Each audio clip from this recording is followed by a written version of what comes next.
A little echoey for Wood Talk. Hello. How's it going? Hey, we're live. Hey, we're live? Yeah. Let's watch it. Hi, everybody. It's Friday. I'm Mark. This is my lovely wife, Nicole. Hi. And we work at the Wood Whisperer. Mm-hmm. We punch in every morning, 6 a.m. We punch out every night. You do not punch in at 6 a.m. I have a punch clock I added next to the shop door to just. You're not even up at 6 a.m. We're like a regular Laverne and Shirley over here. Shamal. Yeah, some of that action.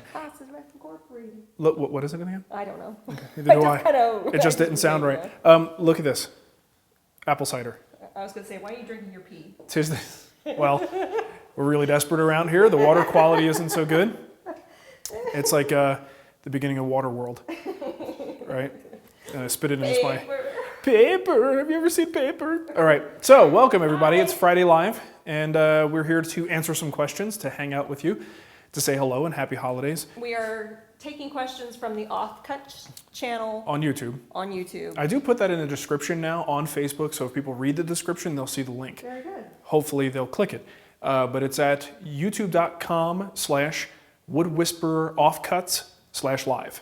Little chat room there. And it's a convenience thing. It's easier for us to just check that as opposed to checking Facebook too. Well, there's multiple.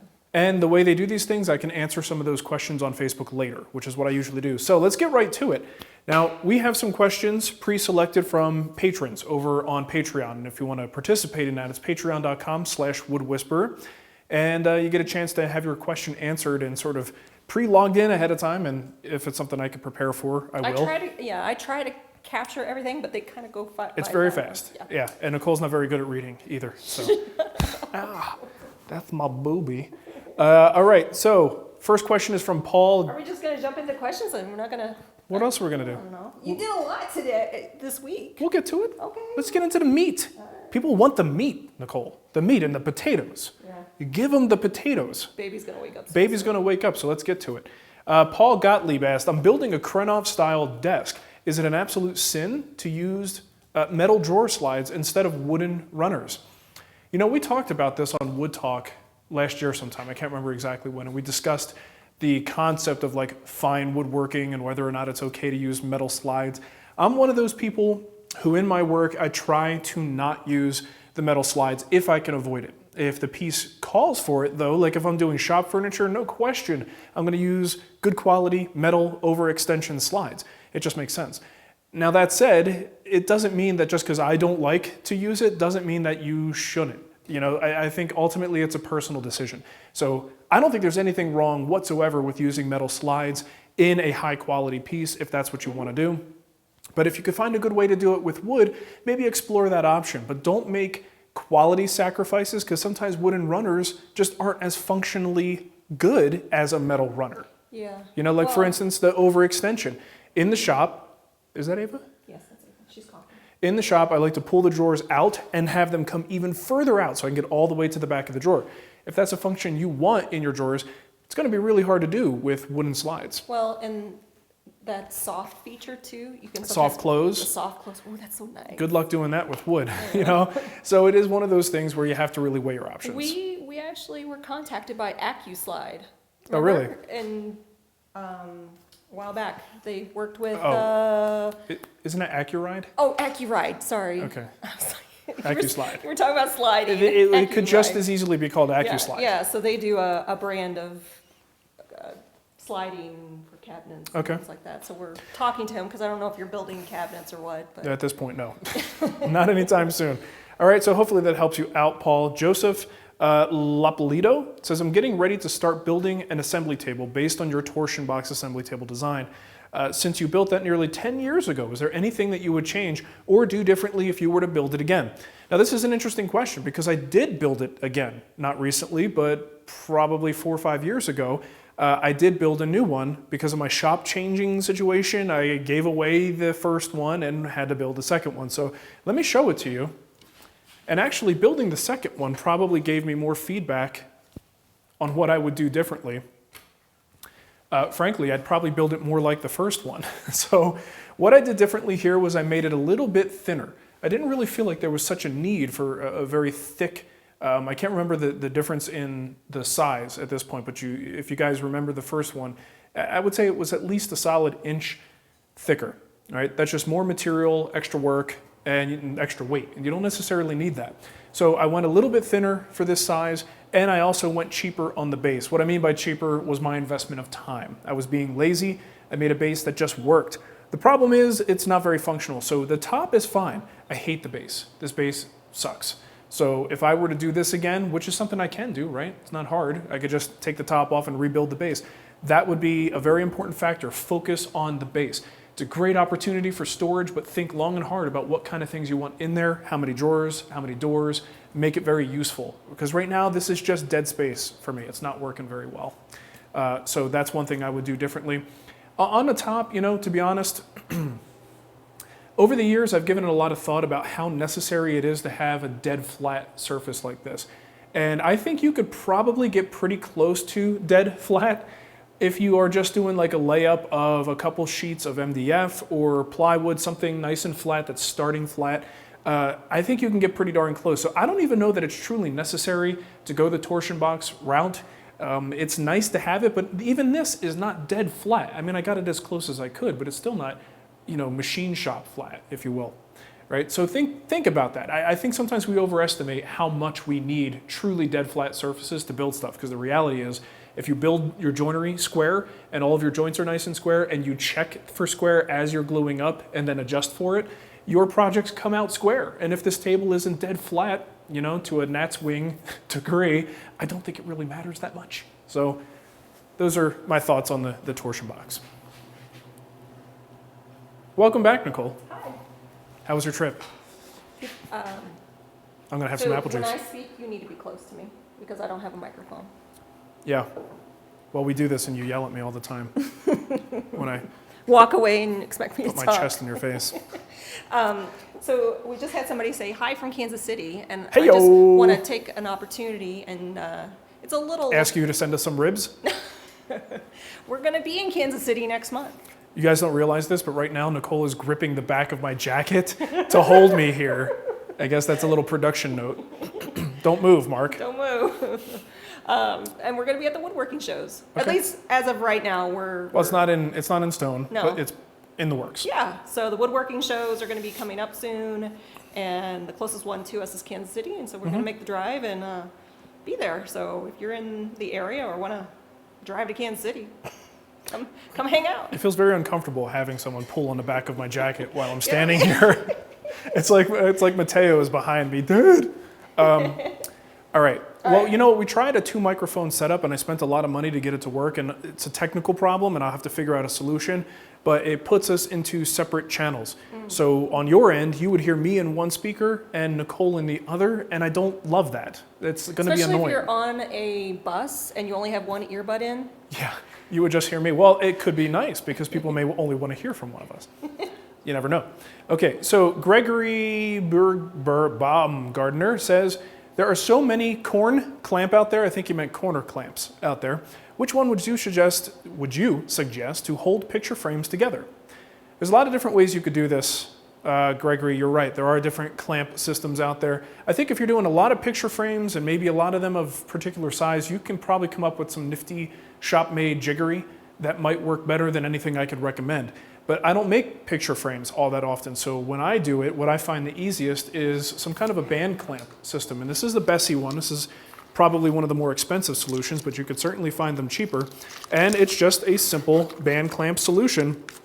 I gotta untie it to get it to roll out here. You can see I use this really often. Oh, because I'm pulling the wrong side, you dummy. So it's a strap with 4 clamps, and each one of these little clamps pivots, goes into the corner, and then you crank it down and it tightens it up. You still have to make sure everything is nice and square, so maintain squareness, but this will provide inward pressure at each corner. And I find this, when I do make a, some kind of a frame with miters, to be indispensable. So that'd be my recommendation as a all-in-one kind of solution. All right, so that's it for the Patreon questions that we got ahead of time. If anybody else has any questions, let me know. You know what's funny about the Patreon thing? At the highest level, we have one person who did that. It's a $35 level. And you get more and more stuff the higher your donation amount. And we've got, Nicole, I'm talking to you, just so you know. Oh, I didn't know that. We've got one person at the highest level. And one of the things I do for those people is I post a question in Patreon that says, look, I will monitor this for the next few days. Any question you ask, you will get a direct answer. It's not like what we do for the main thing where they can get a chance of having it asked on the show.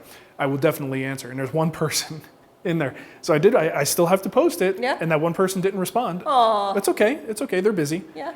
They got things to do. But they, you know. So if you're interested in that, it is the highest level, but it does get you direct access if you have a burning question that you need an answer to. It's just funny that I'm talking to myself at those higher levels. It's all good. I have no pride. So give me some Q&A. Let's hit it. Who's that guy? It's a commercial. It's Okay. An ad that's I was going to say it's definitely not me. It's a good-looking bald black man. Yeah. Of which I am none of those things. Let's see. I haven't really been monitoring. By the way, just want to let you know. Oh. Here, let me show you something. See this? 61 degrees. Oh, yeah. So I showed the heater last time. I'll show you the one that is not hooked up because I did buy 2 of them up on the wall there, on the ceiling. That's a Fahrenheit heater. It's basically a full electric heater, 5,000 and 7,500 watt options. And that one will be wired for 7,500. They make another one that's a little bit smaller. I believe it's like 3,500 and 5,000. So I bought the second one thinking I'm gonna have 2 of these things in the shop, which I will. And I took the second one and kind of cobbled it together and hooked it up. I'm not even gonna show you the wiring for obvious liability reasons. But that little guy, I called it the noisy cricket last time, and I think it lives up to its reputation. That little guy's all the way over there. And granted, it's not that cold out today, but still, it's 61 degrees over here, and outside temperature right now, what is it outside? 45-ish, something like that. So that's not too bad, and it's actually on low right now. So between the 2 of them, I'm probably gonna get a pretty decent amount of heat out of those things, and I'm really happy with them as a decent solution for the shop. So Phil in the YouTube chat room says that the Facebook feed is 60 seconds ahead of the YouTube. Oh, really? Yeah. So they have a delay? Yeah, I don't know. I know we have settings where we can force a delay, but I usually don't want a delay. Right. Well, hello, future people. Future. Come close to me when I speak. And Brooks Are people says- complaining? No, I am. I can hear you just fine. Paste wax. Stop grabbing my jacket, lady. When to use It's it. like my kid is in the room. You're driving me nuts right now. When to use it over what finishes? Would you use it over poly? Paste wax. Paste wax is good for machines. That's my opinion on that. No, seriously, I'm not a huge fan of putting wax on furniture projects. Now, if you're doing like an oil and wax finish or something, you're going for that really silky, smooth, light duty sort of finish, jewelry boxes, stuff like that doesn't get handled a lot. I'm a little bit more okay with it. But when you're talking about film finishes, it's just kind of unnecessary. And once you add wax to that surface, you're sort of locking yourself into a wax maintenance schedule because eventually the wax layer starts to look a little bit dull and it needs to be buffed out, and then you gotta add a little bit more wax. So if you're doing a film finish, what's so funny? When I first met him, my idea of like cleaning furniture was Minwax. Oh. And you're like, what are you doing? Like Endust, you mean? Endust, yeah. Minwax is. Not Minwax. She applies a new coat of finish every like week. the spray. Yeah, Endust and Pledge and things like that. Pledge, yeah. So the bottom line is you can use that stuff. It can help to get the surface feeling a little bit smoother to the touch, or maybe even look a little bit more evenly sheened. But I just don't like it because you are now committed to that. So if you need to work that surface in the future, maybe refinish it or apply a fresh coat, you got to make sure you get all the year's worth of wax off of the surface and apply that new finish. And ultimately, with a good quality film finish, whether you're talking about a good lacquer, a polyurethane, a shellac, all of those are like, let's think of them like a coat of armor, right?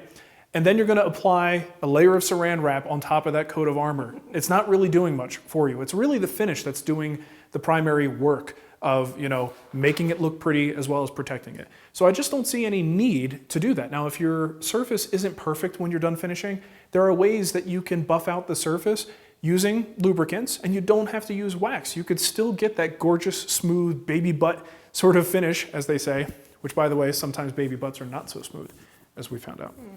And there are other ways to achieve that don't involve wax. Just my personal opinion. There are very qualified, smart, talented woodworkers who absolutely believe in using wax. I'm just not one of them. Jeff Anderson, who's a guild member, said he's catching up on all the old guild meetings. Are there any plans for more of those in the future, or is this Offcuts channel the new venue for such interactions? That's a great question, and we always want to provide a little bit extra for guild members, and probably always will. When things are running at full steam, yes, we will do both. We will have the Offcuts channel, we will have the guild meetings, and the guild meetings are a little bit more intense in terms of the questions, but it'll be an extra opportunity with fewer people around, and we still want to provide that. It's just a little bit hard right now as we're trying to balance everything time-wise to get this going. I'm still having voice trouble, so I have to limit how much I'm using my voice because, to be honest, it hurts.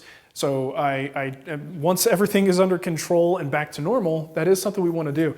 And you know what? The guild thing may morph into something else because I want to provide more value there in the guild than simply what we're already doing on the free site, if that makes sense.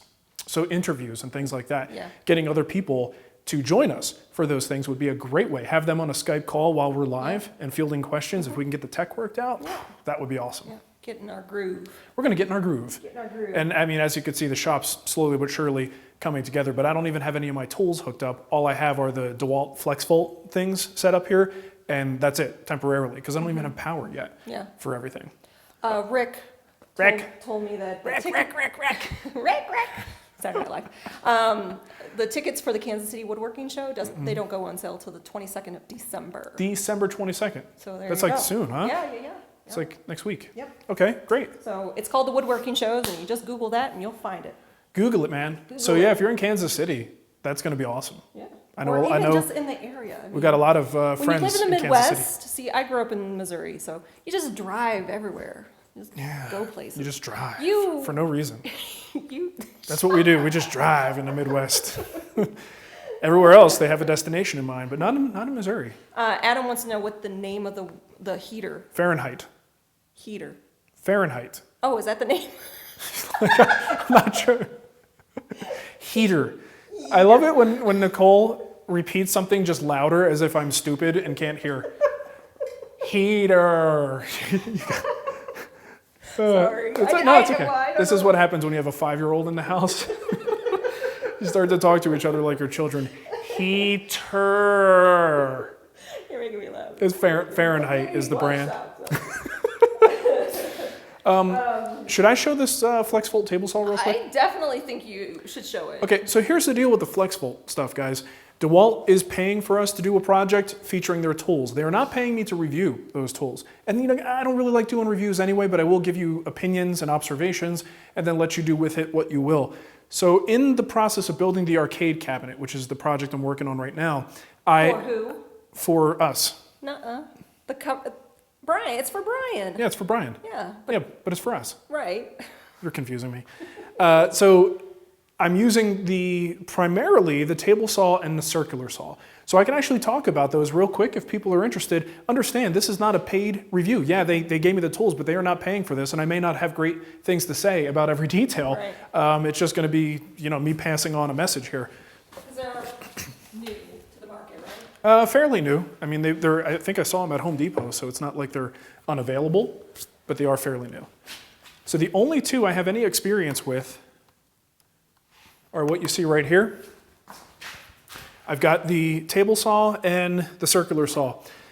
First and foremost, circular saw is really nice. I like it. This might be a tool that I keep around, if only for the fact that, you know what, when you're breaking down ply on the ground, sometimes it's nice to have a cordless option. And it seems, certainly powerful enough for plywood. Now, I didn't really put this thing to the test in cutting like 8/4 stock with it, but I am cutting plywood, 3/4 inch plywood, blows through it, no problem. I did change out the blade because it had sort of a general construction blade, which is kind of a no-no for plywood. So I've got a Freud Diablo blade in there with plenty of teeth, gives me a nice clean cut with no tape, no scribing needed, really no tear out to speak of, which was really impressive.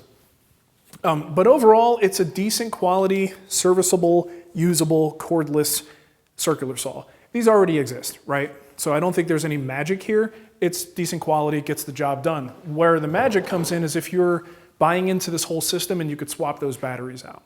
So here's the table saw. Takes a battery. Now I've cut down a full sheet of plywood, cut it into various sizes, did some bevel cuts on it. So this thing has had a workout. I won't call it a tremendous workout, but it has had a workout. And I put a battery in there, fresh battery, and I've got one dot left. Oh, you can't really see that. Anyway, there's one dot lighting up. So this battery is going to be due for a recharge pretty soon, but I did get through pretty much a whole project using the table saw, so that's not bad. I honestly had no frame of reference for how long that battery should last in this application, you know, because it's kind of new to me. So I don't know whether that's good or bad, but you know, it wasn't a lot of stress, but it did the job. So I think if you're looking at this as sort of like a job site type saw, I'm thinking you could probably get through a good portion of the day's work with one battery, but you're probably going to want a backup ready to go. So the table saw was really kind of neat, you know, and it's a small format saw. You know, this is not going to be something it's unfair to compare this to any saw that I would typically use in the shop, like my PM2000. It's a different class of saw, and if you go at it with that expectation, you're always going to be disappointed. So it's a matter of looking at it for what it is, maybe comparing it to other things in the market and seeing how it does. I could show you some things that I think are cool. So check this business out.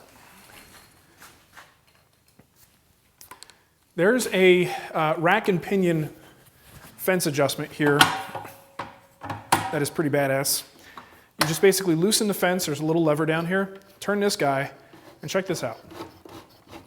Now, have an adapter to plug them in, so they do. Have to use a battery. As far as I understand it, you have to buy an adapter for the table saw. Oh no, wait, wasn't it the miter saw that had that? Hold on. I don't see an adapter on the table saw, but I haven't really looked it over completely. We talked about that a couple episodes ago. It was near the battery. Well, on the miter saw. I don't know about the table saw, guys. Maybe someone who can look it up can inform us of that. I don't know. I'm not going to waste time looking for it. Just look it up. So the fence system here is really nifty. It is limited in how wide you can go. There are two settings. You could basically take the fence and move it on these indexed pins. So now we basically have from 4 inches to 24 inches. And if you put it on the other pin, you've got 0 to 4 inches, I believe. So you do have a little change over there. But the closest thing I've ever seen, and don't laugh, but the closest thing I've ever seen to this previously is like the Incra system. Because the Incra system locks you in this way, so there isn't any variability in the fence position. And you're moving the whole fence together, you know? And I think and it's a different system. It's, you know, the whole lead screw on this side, that's how you're making your adjustments. But I thought this was a really clever design and pretty reliable and gives decent results, right? The other thing that's cool about the fence, you guys notice a big problem here? At this point, if you have anything extended over the sort of extension wing area, where there is no extension wing, by the way, the piece is going to have a tendency to fall down like this. So they came up with this little support jig dealy here that pops in place, and now that actually gives you support for a workpiece so that as you're cutting like this, obviously this is a cross cut and you would need support, but I'm showing you.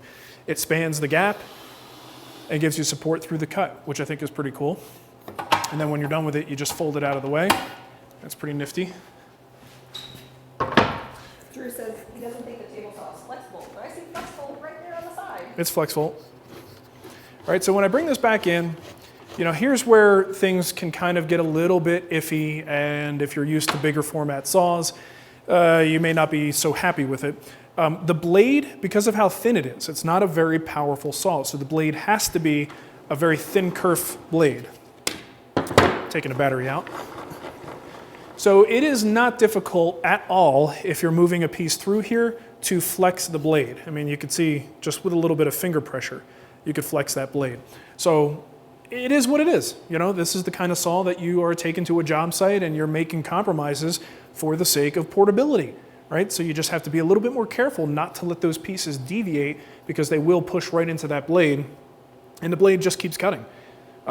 It has a nice riving knife attached. And you also have a additional, wherever the heck it went, there's a guard with additional dust collection. And there is a dust collection port in the back. So if you actually hook up a big shop vac back here, and then you have your blade guard in place with its dust collection, you can get pretty fair dust collection off of this table saw, right? It's also extremely light. Regular size miter slot? It is, I don't know, let's see. I mean, it looks about 3/4, but I don't know if regular stuff will fit. I like to just go off camera and make random noises. Marc mentioned that it's also good for a small shop. Yep, that's a standard miter gauge, and it works perfectly. So that is one of the limitations with these job site saws. A lot of times they have either like a proprietary slot or some kind of non-standard slot, and this one seems to work just fine with standard gear. And that's really it. Not a whole lot to it. It's serviceable if you need that sort of portable solution. And someone said small shops. If you're in a small shop situation, I mean, it's a decent saw, but in a small shop, I'm just not sure why you would want to go battery powered. We're talking about a shop. There's usually power. So the batteries are neat, but I don't think you'd want them full time in a shop situation. For that, you have a lot of corded varieties that make more sense. This is awesome for someone who is throwing this in the back of a pickup truck and going to work every day. So that's all. That's, I've only had one full day of work with it so far. This will be one project that it gets used on. After this point, we'll either give away or, sell it, because I honestly don't have much use for a table saw like this, or room at this point. But it was cool to be able to get perspective on it so I could, speak with an informed opinion about it. Because at this point, after this long, it seems like my only tool, like big power tool experience is going to be Powermatic. Right. And I like to be able to offer opinions on this stuff. Yeah. So. Robert said it reminds him of his shopsmith. Oh, really? Shopsmith, like the fence, I'm guessing, the fence system? I don't know. He might be talking about? Doesn't DeWalt have or not DeWalt, but Delta. Don't they have like a combo table saw shops? What's that called then? I don't know either. Are you talking about Minimax? No, I'm talking Felder? about. I'm talking about DeWalt, not DeWalt. Damn it. Who was the sponsor for Norm? Delta. And no. Okay. I don't know where we're going. Just throwing a bunch of words together. That's fine. Just string words together. Eventually, a sentence will come out. It will hopefully make sense. Drew wants to know how dangerous it is when the battery gets low. That's a great question. I haven't gotten to that point. I'm at that point now. I don't know how dangerous it is, whether it just kicks off in the middle of an operation or I don't know. We should Google that. I'll find out. Yeah. Because I'll keep using this battery throughout the rest of the project, and I'll let you know. My guess is it will probably complete a cut and then will not turn back on. Oh, that's one other thing with the power.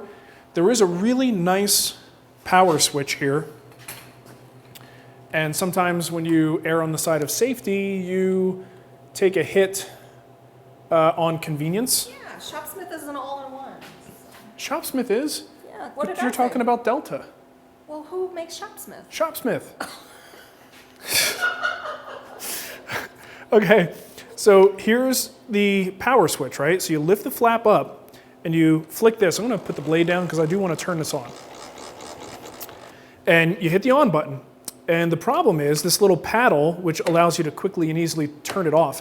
That's a great feature. The problem is it's spring loaded, and the natural weight of this based on the spring is actually enough to shut it off. So I thought it was broken the first few times I tried to turn it on. See if I can make it happen again. Do you see that? So 4 or 5 times I'm like, what the hell is wrong with this thing? It keeps shutting itself off. So I realized you have to turn it on and gently place it back down.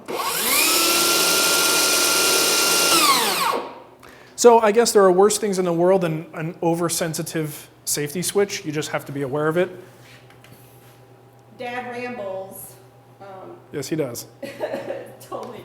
The Unisaw. That's what I was thinking. Delta Unisaw. Oh, yeah. Well, that's just a big table saw. Yeah. I don't know. This is what happens when your wife has been in and around the industry for over 10 years and hears things but doesn't quite put everything together. Because I don't use it. Yeah, so you don't care that much about the woodworking stuff. And it's like, yeah, I know what that is. It makes for great dinner All conversations. right, I have some questions. I've been collecting questions. Let's do a couple more. So AccuWaves says, I've been waiting all week to ask you. Can you join tops of picnic tables together without space, This without lady really likes me. repercussions? I live in New England. Thanks. Can you do what? Join Tops of picnic tables together without spaces, without repercussions. Well, the reason you do that with a picnic table is because we're talking about extremes, right? So putting a little bit of space like a deck, putting a little bit of space between those boards provides a little bit of room for movement. Now, what's different in a tabletop is you generally can allow it to move in unison. So the entire top can, swell. So if the board that's all the way in the middle moves, the rest of the boards will just kind of move with it. As long as you allow, with your attachment mechanism, you allow that top to expand and contract, it should be fine. That said, it's a little bit better to allow each board to not only expand and contract on its own, but that space in the middle allows water to go through. If you have a solid top space, there's no space. So the liquid can just pool on top. Outside. And that can be problematic because it's just long-term exposure that makes it even worse, right? So I built an outdoor table, the rustic outdoor table, that's a solid top, and it's fine. So it can be done. Well, there's other reasons it's not fine. It needs to be refinished. Yeah. It got beat up. It has but, water pooling on it. but it's not the fault of the solid top. But the fact that water pools on it means it's going to test that finish a lot more.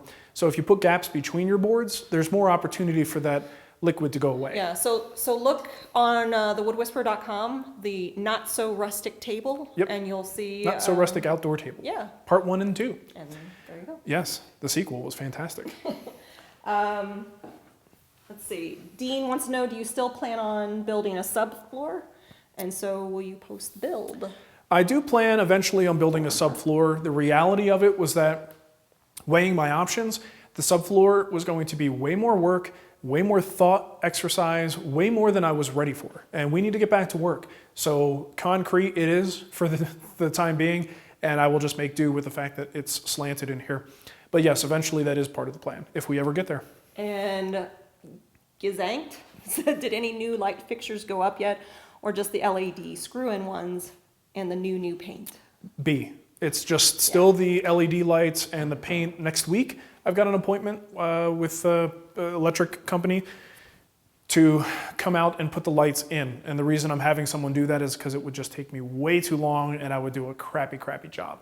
I've got like 18 fixtures to hang, and they all need to be powered in the attic space up there. It's just too much, And when it comes to electric in my house, as much as I can do on my own, I really prefer to have things done professionally. It just helps me sleep better at night, knowing that the family is safer because I didn't do the wiring. So yeah, I will be having that stuff done very soon. But the new paint, Hey, it looks pretty good. and I've got, you guys can't see them, but I actually do have my regular lights that I use to supplement the video, and that actually makes the picture look a lot better. But the white walls also help brighten the space up. So Brent wants to know, do you have any opinions on the Rockler dovetail jig? I don't know much about the Rockler dovetail jig anymore. I owned one like early on, and my biggest desire with it was to run it over with my truck. Instead of doing that, I sold it. Now since then, I'm sure that they've made a lot of changes and improvements to their dovetail jig, so I can't comment on it because I'm not familiar with it. All I can say is the old one was utter shite.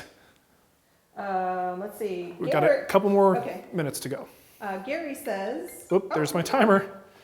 It was great to see you on Rough Cut. Great job. Oh, well, thank you. It was one of my There must have been some reruns. Yeah, probably. It was one of my most uncomfortable 30 minutes of my life. Wearing a shirt that wasn't mine, freshly purchased from Target, and happened to be like the same exact style shirt, and I looked like Tommy's Little brother. freakish little cousin that comes over to bother him on the weekends. Hey, Tommy. Hey, Tommy, can we hang out? Hey, Tommy, can you look at yourself in the mirror? So yeah, it was a lot of fun though, and I'm still, really thankful that Tommy gave me the opportunity to do that. It was a ton of fun. Got to hang out at his house, and his wife cooked dinner. It was fantastic. But ultimately, the filming situation was so different than what I'm used to. Like also, Marc, you know that whole looking at the camera thing that you've been doing for a decade? Stop doing that. Yeah. And look at Tommy. Look at Tommy. And I'm like, that makes me uncomfortable, frankly. Just be like, yeah, people have told us with the live, you've gotten criticism about where you're looking. I look at the camera. And it's like, look, if we wanted to be like dictated to about what the proper way to do this stuff is, we'd be shopping out a show on PBS. But we're on the internet, which means we could do things like this. I'm rubbing my butt on your leg. And I could look at you, and you could look at me, and you could yank on my shirt. Yep. And you could say bad swear words that get us kicked off of YouTube. Yeah. I don't think that was what it was. No, it wasn't. Let's see. This is Honeycrisp cider. Oh. It's very, very good. Very good. Cremona. Hey, speaking of Cremona. Let's not. Congratulations. Oh, congratulations. Baby Cremona number 2 has arrived. Yep. I guess they posted it on Facebook yesterday. Congrats, Matt. Yeah. And if you're watching this, you're a bad father. You should be doing something else right now. So, Cremona, not Cremona, wants to know if you'll be replacing any of your power tools to fit your new space. That was something that we had thought about a lot, and I did. Maybe the bandsaw. The bandsaw might be one thing. The big one behind me over my left shoulder. It's a 20 inch. 20 inch? No, I think it's a 20 inch. The format of the new 18-inch saws is much smaller. The footprint is much smaller. And that thing's a beast, you know? So I think what I may do is possibly get rid of both the 14 and the 20 and replace it with an 18. That's probably about it so far. Like, and I don't know, take a look, guys. The tools are still clustered in the middle and not connected to anything, so I don't really have perspective on what can fit where. And hopefully I will soon. But it's too early to say. All right, one more. Heart's Delight Exports wants to know, are you planning to resurrect the things everyone knows thing you started so long ago? I don't even know what he's talking about. Do you know? Things everyone knows? I'm pretty sure that's not us. I was going to say, I don't. There might be something we've done that the name is wrong on, Things everyone knows. but I don't think that was us. No, I don't know. But thanks for the Or question. if it was so long ago, we're just so No. old that we don't remember. I never called anything that. Yeah. So if we did something like that, it would have been called something else, and that's why it's not ringing Is a there bell. something you did on a podcast? Nope. No? All right. Are you sure? Clarify Yeah. and double check, but I don't think it's us. Yeah, all right. So no would be the answer. Okay, one more question and we're done. Let's see. No, it's not hard cider. No. This early in the morning? Got Nope. Woodworking wants to know, do you have any desire to do more TV shows? Nope. We've talked about this before. Yeah, I've talked about it a number of times. TV is not in the cards for us, like unless something was provided on a platter, where it's like, hey, we just want you to come in and host this thing. And there's a team of, writers, there's a producer, there's like basically I would just come in as the host of something. You know what I mean? That I could do. The thing that like Tommy does, where he's kind of responsible for just about everything, getting the sponsors, the content of the show. We wouldn't be able to do this. Well, that's part of the reason is that it would definitely interfere with everything else we do. And as a business, you got to understand, my business is based off of everything we do online. Yep. If I were to just stop doing that, then suddenly, it's kind of like, oh, cool, we're on TV. But what happens to my business? And can I turn a relatively small, if you look at PBS, and let's consider that as like our only option here. If we went PBS, that audience is tiny. And I mean that with respect, compared to what you can do on the internet with an international audience, right? So is the trade-off worth it to have as much stuff dictated to me, to have that kind of pressure of that schedule? Not likely to happen. Yeah. So I think the only thing that would ever happen with us TV related is more likely to be a cable show, a cable network. Someone has an idea for a show that they think that I'd be a good fit for. That might be something that we would look into. But those tend to be a lot more like, I'm not going to be shopping this thing around. It's a production company that's doing the shopping. Yeah. They have an idea, they're pushing it forward. I'm just a cog in the machine. Mm-hmm. Mark Nyland wants to know, please describe your experience with a local hardwood dealer. You finally got to a local hardwood dealer. Yes, I did. I went to Austin Hardwoods. Yeah. And they're actually only like 10 minutes away. It was awesome. Well, 12 minutes. So that's much closer than any lumber dealer I've ever had access to before. It was fine. It was fine, you know, and I even put up a story on Instagram about this, that no matter how long you've been at this stuff, you go to a different dealer, it's always a different thing. Like you feel like a noob when you walk in because you don't know, excuse me, there's no signage that clearly tells you what to do, where to park, where to pick up, how to order, who to talk to, which parts you have access to. Because you can't just be like, oh, hey, look at this place. Because there's, you know, forklift drivers driving around. Like there are places that customers are allowed and not allowed to go. I almost feel like they need, like if you work at a hardware dealer, you should probably have on your website, like, how do you order? What to do when you first come to us? Maybe, but the thing is, there's I guess they don't want the there's a whole element that these people, you know, generally are dealing with much larger businesses than what we require. So they're not catering to us. They've got their hands full. So for me to just like wander around like a moron for a few minutes, small price to pay just to have the privilege to shop there. But they did have some signage, but it's definitely not clear. So this system was a little bit odd. Like I needed a piece of plywood and I needed 2 little sticks of walnut. So I go to the front counter and I say, I need some plywood and I need some walnut. So he goes, well, go to the back, go to the customer service in the back for the wood. And I'm like, but if I go back there and order the wood, and it's kind of far away, you gotta walk there. Do I bring the wood back here? Do you guys get it for me? And Let me get my gum and I can snap and be like, well, yes, if you want to be a 60-year-old man behind a counter this time. It wasn't a young girl. And then, like, what about the plywood? Do I come back here? Someone gets the plywood. It was really just not clear. And then I understand now. You basically go back, you pick the wood you want, they tabulate it, put it on the side, you get a receipt. You take that receipt back to the counter to pay. Oh, okay. That's also where you order the plywood. Oh. So I say, I'll take that 3/4 inch sheet of plywood, and now I pay, take my other receipt, my pink receipt, I go back to the loading area where I have my wood sitting there waiting for me, give them the receipt, then I could load in the wood, then somebody goes to get the plywood for me. Gotcha. And I load it into my truck. It just isn't super clear that that's what's going on. So yeah, but Austin Hardwoods pretty good. The prices were a little expensive, you know, but there are other places, CS Specialties. Paxton. Something specialty wood. Everybody keeps on talking about Paxton. Paxton. PAX, yeah, there's a couple other places we'll be trying out, but this was the closest one, so I wanted to try that first. And they have stuff. I mean, it might be expensive, but man, they've got some slabs. We should make stickers that say, I am a sexy man. I'm a noob to your store. Help me. Yeah, that'll be good. That'd be good for service. So yeah, it was pretty good. I'm happy with it. I'm glad we have access to such great wood dealers, and I think I just scratched the surface yesterday or the day before. So, all right, let's close this one off. Let's do our secret handshake. Aww. Right? Love. That's our secret handshake. I think that's about it, right? Know. I don't know. Nope. Thinking of someone else. Yep. I don't know. Things woodworkers know. That's like my whole channel. Everything is what woodworkers know. Yeah, I can't help you there. Sorry. Okay, I think we're done. Anything else? We're good? Oh, Patreon. Sure! Patreon. Thank yous. Check this out, y'all. Those of you who know me well know that I'm a Big Mac person. And I recently got myself a Dell XPS 13 laptop, which isn't too bad. It's not great, but not bad. So thank you to folks who helped us out on Patreon, patreon.com/woodwhisperer.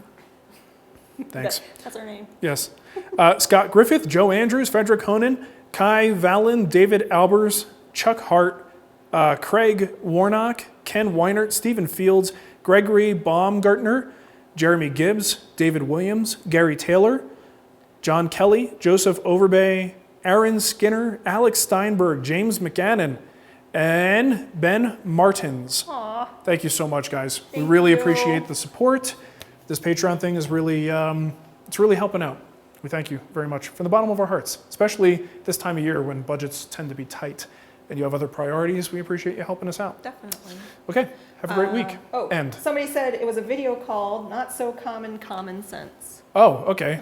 They want to know if you don't do another one of those. Okay, now I get it, Okay. because now I know what it's called. Yeah, Sure. we'll do another one. Yeah, it was. That's right. The not so common sense. Okay. The video. Yeah. Okay. All right. Yeah. All right. All right, bye. Peace out, y'all. Boom, chicka, boom, chicka, boom, boom, boom. Oh, here, for anyone who wants to see, I'm sure you're a little bit curious. So we did finally get our setup here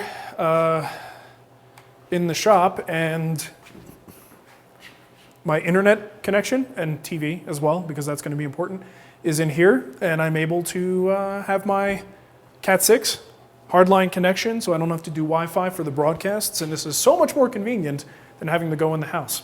Pretty cool, huh? It's good stuff. All right, see you guys later. Eyes up here, boys.